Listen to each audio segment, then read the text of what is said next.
When I first pulled into the gravel lot of Harold's gas and convenience store, it was with a mix of desperation and hope. Studying to be a veterinary assistant was my dream.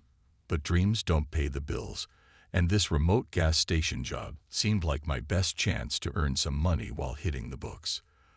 The setting sun cast long shadows over the rundown building, making it look even more forlorn against the backdrop of the dense forest that bordered the property. As I stepped out of my old pickup truck, the first thing that hit me was the silence. Apart from a soft cawing that seemed to echo from the trees, I found myself scanning the area, half expecting something to jump out at me. Instead, I was greeted by Harold Baxter, the owner, who emerged from the dimly lit store. "You must be Ellis," he said, his voice gruff but welcoming. Harold was a tall man, with a beard as gray as the fading light and eyes that seemed to miss nothing.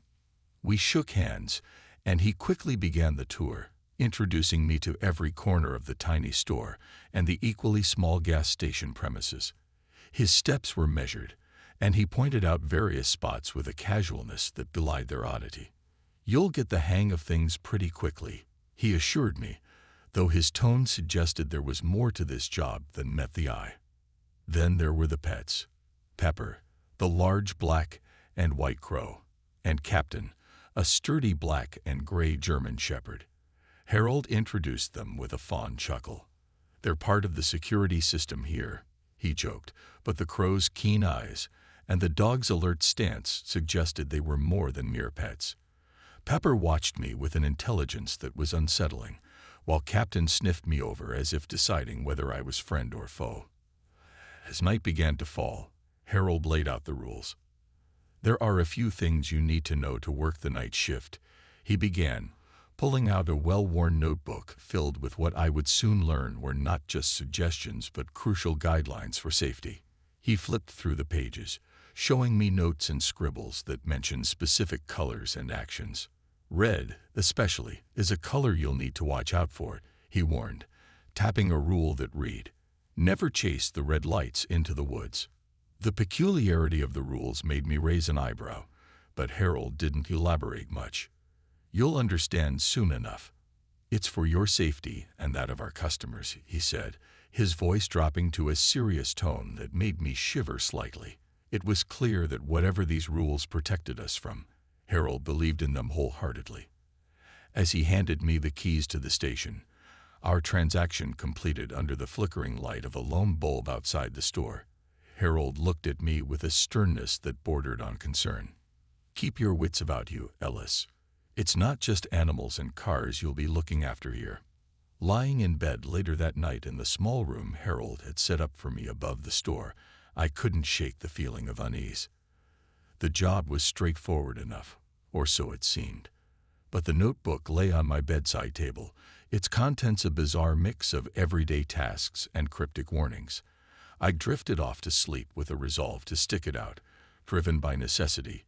Yet part of me remained alert, half expecting the cry of the crow or the howl of the dog to pull me from my dreams into the unknown mysteries of Harold's gas and convenience store. My first night shift at Harold's gas and convenience store started with the sky ink black and the forest sounds amplified, making the isolation of the station feel all the more real.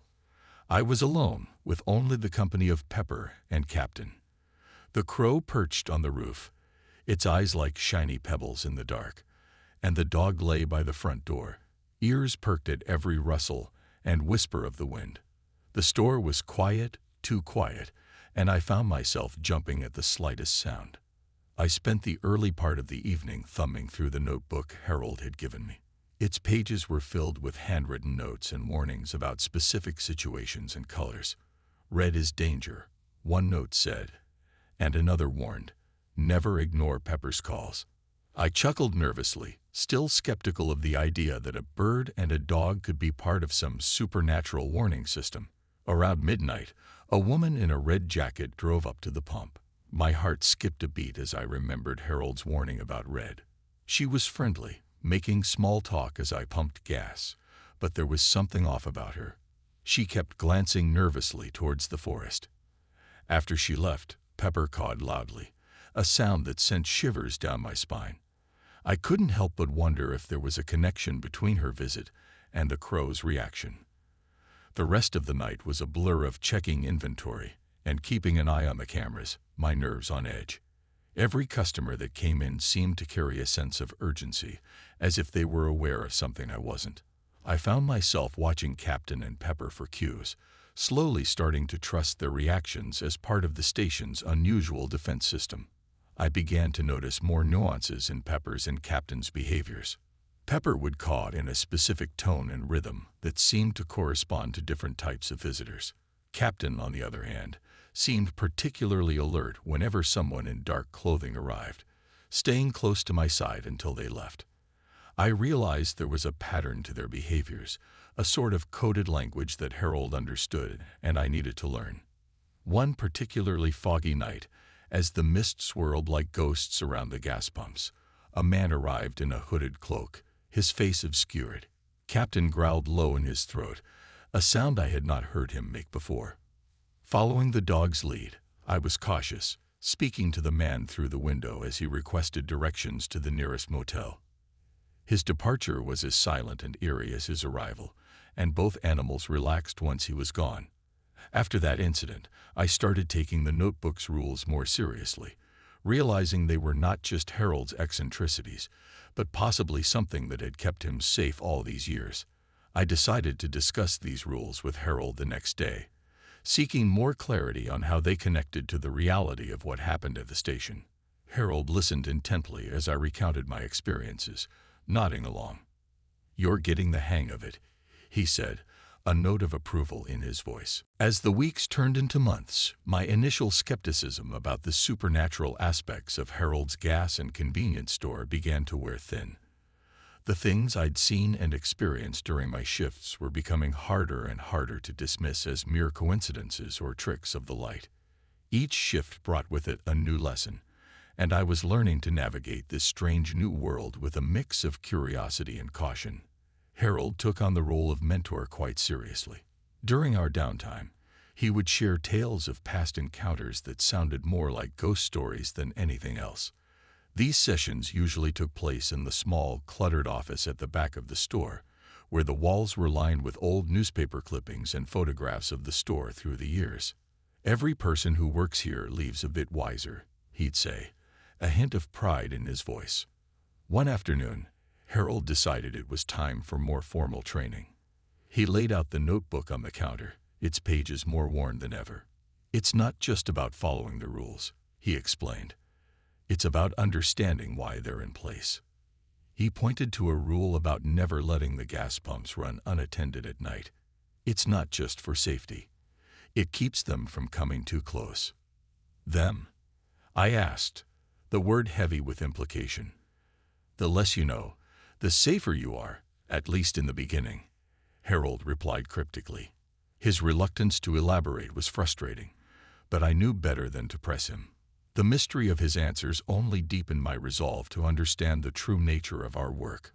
One night, that opportunity came sooner than expected. I was alone, refilling the coolers when Pepper began cawing incessantly. I rushed outside, following the direction of his gaze, and found nothing but the rustling trees. Remembering Harold's teachings, I scanned the area, noticing a slight, unnatural fog rolling in from the woods. I hurried back inside, locking the doors and watching as the fog seemed to hesitate at the boundary of the light cast by the store's exterior lamps. This incident was a turning point for me. It was no longer possible to deny the reality of the supernatural elements surrounding the gas station. I found myself poring over the notebook with renewed interest, each rule now a vital clue in keeping myself and our customers safe. Harold seemed pleased with my progress. "You're starting to see it, aren't you? The balance we maintain here is delicate," he noted during one of our review sessions. He began to trust me more, sometimes leaving me to handle the night shifts on my own while he took care of errands or rested.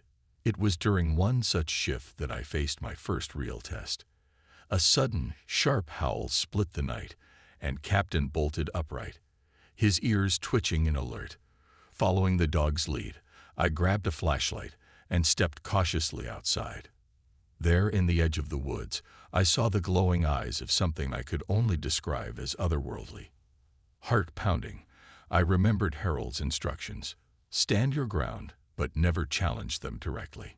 Show respect, and they'll often return it. I held my position, keeping the flashlight steady.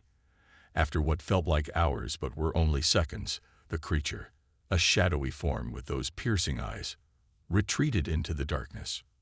Returning inside, I was shaking but unharmed. Captain nudged his head against my leg, as if to reassure me. I realized then that I had crossed a threshold. There was no going back to the ignorance I had once cherished. From that moment on, I was fully committed to my role at the station, armed with knowledge and a growing sense of responsibility. The days had grown shorter and the nights longer, as if even the sun was wary of lingering around Harold's gas and convenience store. It was during one such extended dusk that Pepper began to show signs of distress that I hadn't seen before. The crow's caws were sharp and urgent, a stark contrast to its usual watchful warbles. Harold noticed it too and gave me a grave look. "It's starting," he muttered under his breath. "What's starting?" I asked, but Harold was already busy gathering what looked like old, hand-carved wooden symbols from a locked drawer beneath the counter. He handed me one, instructing me to hang it above the door. "It wards off lesser spirits. We're going to need all the help we can get tonight," he explained briefly, his focus on securing every potential vulnerability around the station. As twilight deepened into a starless night, the atmosphere grew tense. Harold briefed me on what he called a supernatural storm, a phenomenon that seemed to occur with irregular but disturbing frequency around these parts. "It's not a storm you can see with your eyes, Ellis. It's felt, right here," he said, tapping his chest. Captain and Pepper were unusually close to us, as if understanding the seriousness of the situation. We double-checked the station's exterior lights, making sure they were all functioning. Harold had always insisted that darkness was a conduit for unwanted visitors. "Keep the lights on, and they'll think twice about approaching," he'd say. Tonight, every bulb flickered with what I hoped was resilience. The first real test of the night came unexpectedly. A group of hikers appeared, their headlights spotting through the trees as they approached the station. They were laughing, oblivious to the danger they were walking into.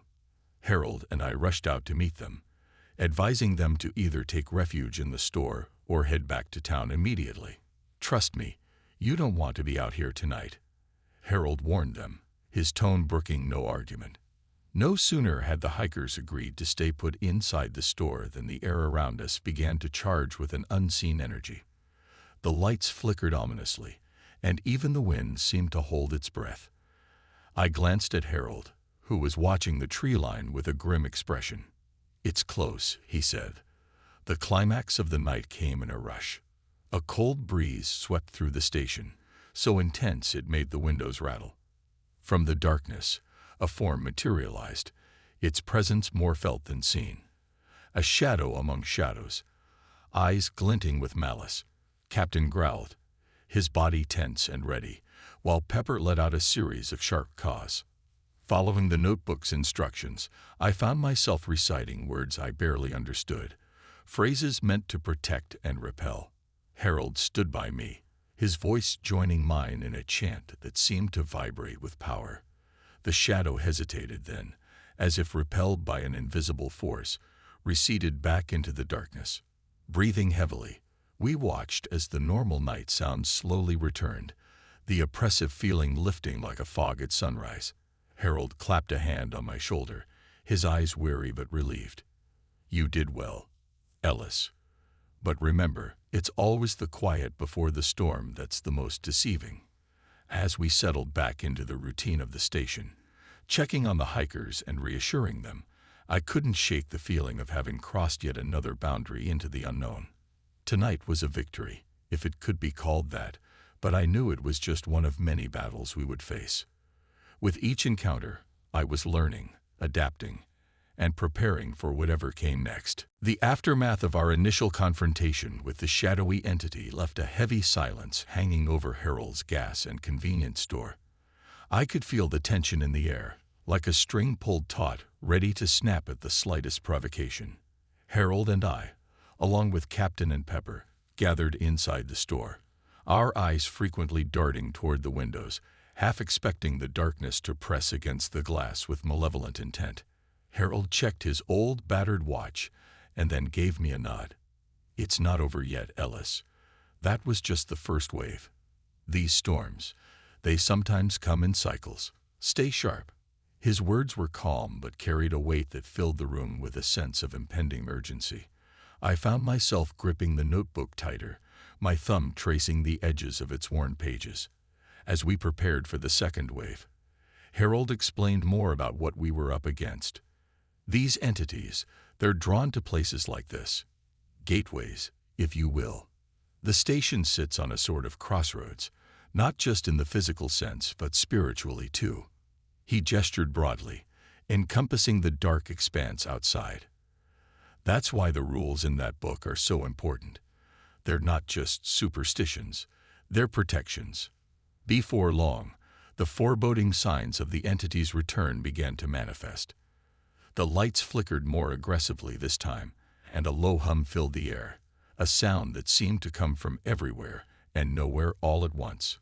Captain barked sharply, his body tense, as he faced the door. Pepper's caws turned frantic, echoing through the store like a warning bell. The hikers we had sheltered were visibly unnerved, huddling together and watching our preparations with wide, fearful eyes. I reassured them as best I could, echoing Harold's instructions to stay inside and away from the windows. "We'll keep you safe," I promised, hoping my voice didn't betray my own fears. Then it came. A surge of cold so intense it frosted the windows in seconds, obscuring our view of the outside world. Through the haze, a form loomed large, more defined than before, its eyes glowing with a fierce, unnatural light. This time, it was closer, and the threat it posed felt far more personal. Remembering the notebook, I shouted the words of a chant that Harold had marked as particularly powerful. My voice was steady, fueled by the adrenaline that coursed through my veins. Harold joined in, his voice blending with mine, to create a resonant shield that I hoped was as strong as the book claimed. The creature paused, its form wavering as if buffeted by a strong wind. Then, with a screech that seemed to shake the very foundations of the store, it retreated. The temperature began to rise, and the frost on the windows melted away, revealing a clear, star-filled sky, as if the storm had never been. We all let out a collective breath, the relief palpable in the room. The hikers approached us, their expressions a mixture of gratitude and awe. "How did you do that?" one of them asked, his voice a mix of curiosity and fear. Harold smiled wryly. "Old family secrets," he said, though his eyes met mine with a look that said there would be plenty more to discuss when the dawn came. As the night drew to a close, I reflected on the events that had unfolded.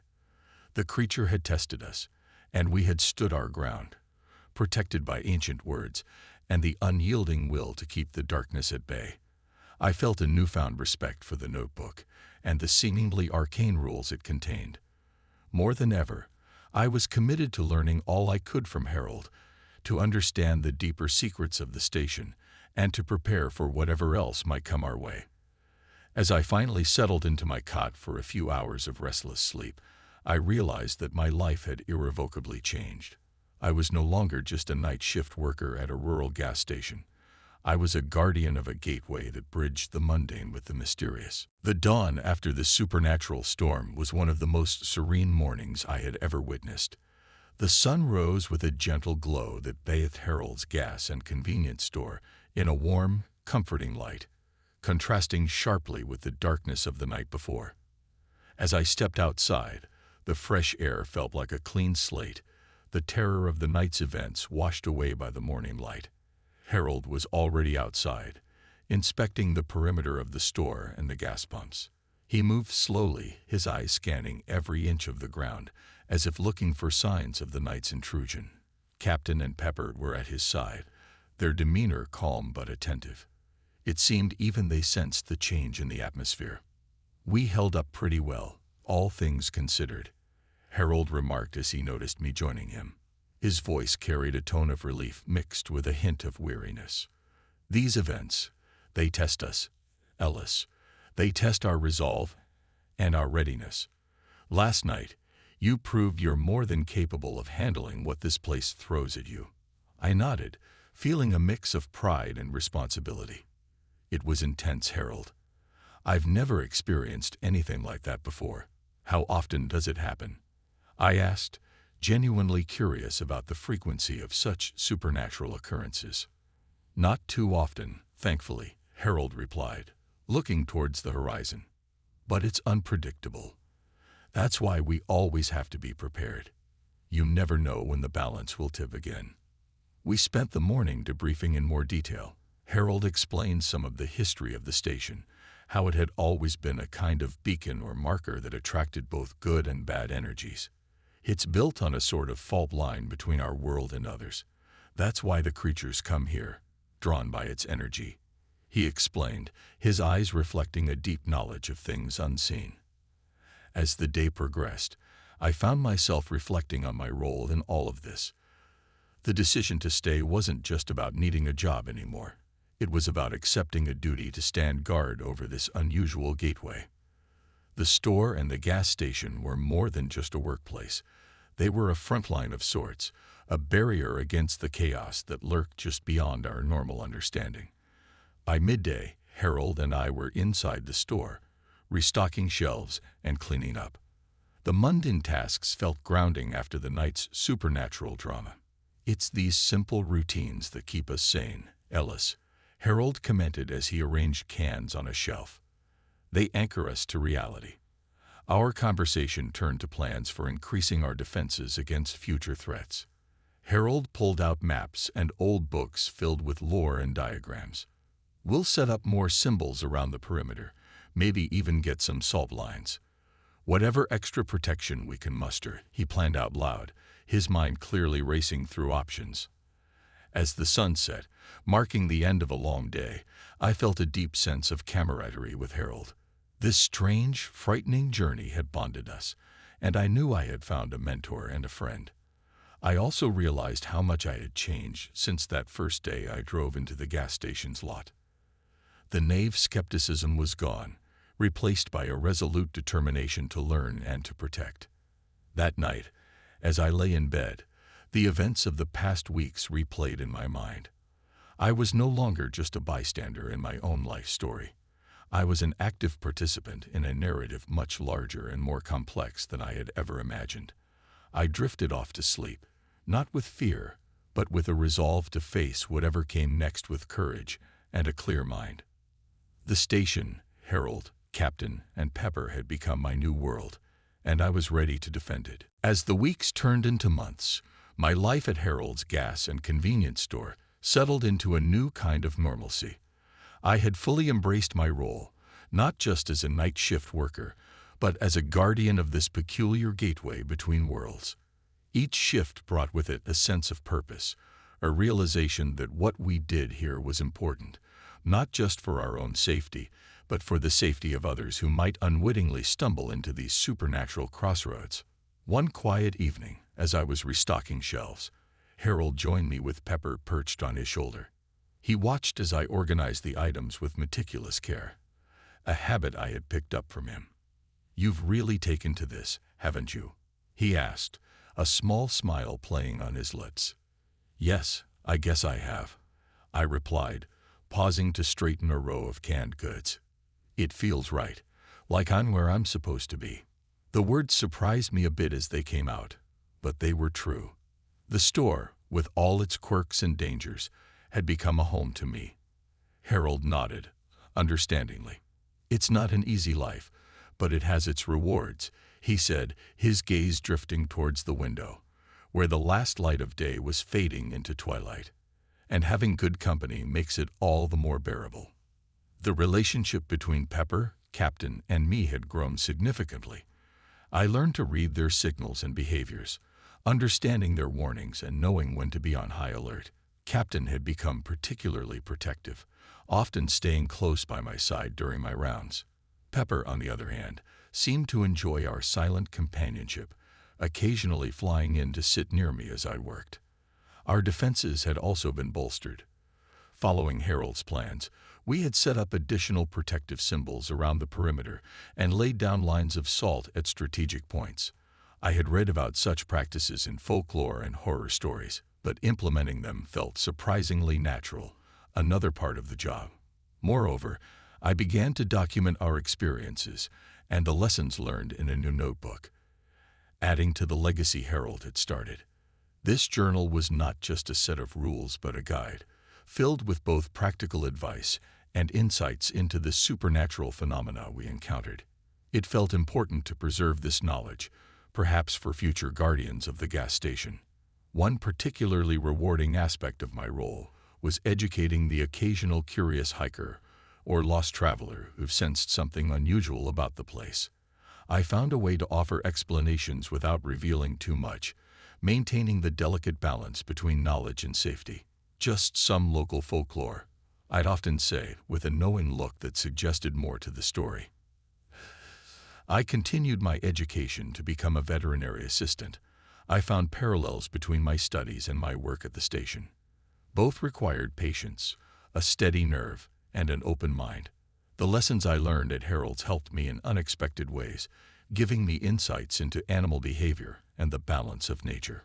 Finally, as I settled into bed after a long night with the soft sounds of Captain's breathing and Pepper's occasional rustles filling the small room above the store, I felt a profound sense of contentment.